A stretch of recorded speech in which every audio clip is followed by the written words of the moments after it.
Kamusta sa lahat mga kaibigan? Sa channel ngayon, ipapakita ko kung paano gamitin ang mga shader na may mods sa Minecraft.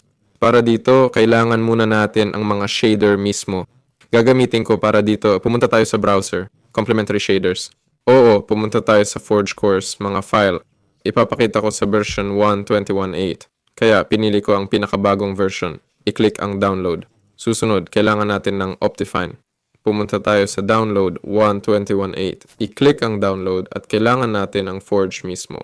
Para dito, pumunta sa Forge, Minecraft, unang link, 1.21.8. Sa kaso ko, ang installer.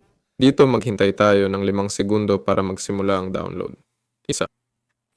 Dito i-click natin ang skip button 2 at dito i-click ko ang skip button 3. Meron na tayong 3 file.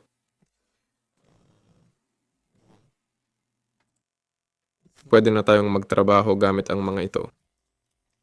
Susunod, bubuksan natin ang Forge. Ito ang unang hakbang. I-click ang Install Client. I-click ang OK. I-click ang OK. At meron na tayong Forge 1.21.8 sa launcher. I-click ang folder. Pwede itong i-delete. Susunod, ilagay nyo ang shader packs sa ating mods folder. Kung babalik kayo, may mods folder dito. Ilagay ang ating mod, ang Optifine. Dito pwede kayong magdagdag ng mods at sa laro mismo, piliin ang shader pack na gusto nyo. Hanggang dito lang. Paalam sa lahat.